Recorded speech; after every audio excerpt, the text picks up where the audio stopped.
Okay, efficiency. Uh, Again, Harvard Business Review. It's more important to manage your energy than your time. And being efficient, my very first job, I was like, oh God, efficient people can't be creative. It was just what I believed. And my first boss said, I think, you have a misunderstanding of the role that efficiency has. Efficiency doesn't kill creativity. Efficiency fuels creativity because it steals time and energy from things that don't matter so that you can spend them on things that do matter. So it really just helps you focus on your lions. So how you show up matters because it's contagious. Consider juicy possibilities, stoke optimism, be the cheerleader, seizing the moments to elevate the team and the project. If you are a rock and you are inspirational, they will come to you with better problems and maybe fewer problems. And you won't have to chase them down to see if they're doing a good job or not. Your job is to create an environment that nurtures engagement and happiness and creativity and productivity. And all of those are inextricably intertwined. So the thing I believe that we've lost the most from remote work, and I think we've gained way more than we've lost, but we've kind of lost that bumping into each other in hallways. Shoulder taps, I'm not sure were ever really helpful. Takes 20 minutes to get focused again. But running into people randomly, hey, how's that thing? And are you working on that thing? And I think finding a way to bring that back to life in a hybrid world is important. But I also think we're not having as much fun as we should. I think laughter is a requirement for people to do their best work and for them to have fun in the process. I worked at an agency early days that we affectionately called the Death Star. And we had, our department heads would sit in a meeting and we just found it to be drudgery. Like nobody was having fun. And we said, okay, there's a lot that we could complain about, but we have a job to do. So how are we going to make this suck less? And we decided that we could bring jokes into our meetings and tell each other jokes until we laughed, like seriously laughed. And then when we got to that point, we could dive into the thing that we had to solve or create. And it was so much better. And what really happened, I think, was we put some rules on it that it couldn't be potty humor because that was cheap and it was too easy. So they had to be clean jokes. And so for the week before our meeting, we'd all just go look for jokes that we could tell in this meeting. And you get more of what you focus on. It was just that 10-degree shift into, I need to find a really good, funny joke that's clean, and it's way harder than you think. And try to get your fellow mates to laugh. And it will change a great many things, I promise you. So again, it's about stealing time and energy from things that don't matter. It's auditing your day, going, how am I wasting time on things that don't get me where I need to be? And then what are the things that I should be doing that I'm not, because I'm getting sucked up in other people's drama? For example, there was a study done with CEOs where they asked them how they spent their day, and they listed out how they spent their day. And then they followed those CEOs around, and they found that they had nothing in common with what they thought they were doing and what they were actually doing. So it was, they needed to learn to protect mostly their mornings, to do the hardest thing that they needed to get done first, before they opened the email, before they started getting hit by outside forces. So have a plan, do it first thing in the morning before you open the door to madness. And if you have to get up a little bit earlier before the bells start ringing and people start showing up, then do that. So either block it in your calendar. I mean, I worked for an agency once that everybody blocked their calendar until 10 a.m. That was everybody's good work time. So all meetings started at 10 a.m. And I had another woman, I just said, she was a creative director. And she says, I'm frustrated, like morning is my best time, but I always get people who book it and they overbook it, even if I book it in my calendar. So I was like, just ask them, how about 10:30? She was like, really? I said, yeah. So just if they block it over, say, how about 10:30? And I saw her later and she was like 99% of the time people were like, oh yeah, or another time, but she got her mornings back. So defend them fiercely. Managing your energy, they'll say on an airplane, you got to put your own mask on first before you can help anybody else. So I really invite you to focus on what lifts you up and what brings you down. Because if you can be more efficient, that's going to drive your happy. That's going to drive your productivity. It's going to drive your creativity. Again, all of these things are inextricably intertwined, but if you start tweaking 10 degrees, you're going to see the dominoes fall.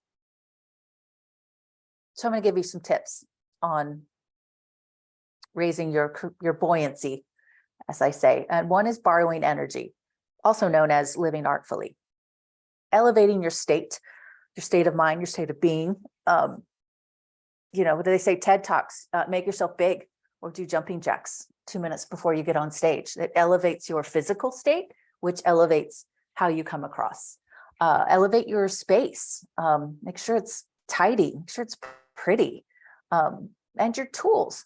Get a wicked pen, or upgrade your computer, or do what you need to do to not feel like you are walking into the DMV when you sit down at your desk. You want to feel like you are walking into whatever inspires you, a gorgeous hotel lobby. So if you elevate your state, and I do that by listening to a playlist of rave music, no words, very pumpy, it elevates your thinking and it elevates your writing and it elevates your energetic bank, so that you can go farther, faster, for longer. Being surgical with your resources. French chefs, if you're a cook, mise en place is having everything set out before you get started. So you've got your ingredients, you have them washed, you have them cut, you have them measured. It's a cooking show, basically. But as you have everything laid out ahead of time, then you can enjoy cooking. And you're not going to ruin it because you have to go look for something that you didn't have. So I would say get all of your materials ahead of time so you don't start something and have to stop and call them and get more information. Collect all your information, collect your resources ahead of time, and then block out some time to put it together. It's the start stop, I think, that really hurts us. And in your personal life, park on a downhill slope. Get things ready for the next day. So I'll talk about, starting tomorrow today. But if it's making your lunch the night before, it's laying out your clothes the night before. I worked for a bazillionaire, and he had the same ritual every morning. His oatmeal was measured, water in a measuring cup, next to the microwave, next to his running shoes. And I said, you could have someone cook you the most amazing breakfast ever every day. And he said, what I love is that I have not spent 1 ounce of energy making a decision before I get to the office. I already know how it's going to go. And I prep it the night before.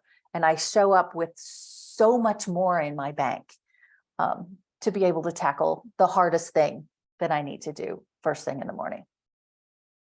Batching is trying to defragment our communications or our, errands, for that matter. So writing down all the things you need to talk to Mary about, so that when you email, call, or see Mary, you can go through those 5 things rather than tapping Mary on the shoulder 5 times. It could be, I'm going to write down all of my to-dos while I'm at the computer. And then I have a different list of to-dos while I'm in the car. So I don't have to keep going through my list and separating them in my head. Once you start into this pool, it can be a lot of fun. I would just start to say, put like things together to have fewer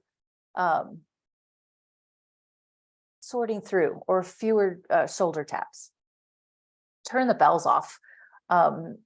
Your phone, your email for sure. And again, that's squirrel. We're trying to write something and bing, I got an email. I kind of see what it is. I'm thinking about that. And I'm trying to get back into this. And it's going to make you crazy. It's emotionally expensive. So even if you turn, put it in airplane mode while you're doing your hardest thing in the morning, I promise you, you will check your email. I promise you, you will check your text and chat without a bell going off. So set time, you can set a timer if you want, every hour, remind me to check that stuff, but turn the bells off and just see how much better your work can be because you can stay in the zone.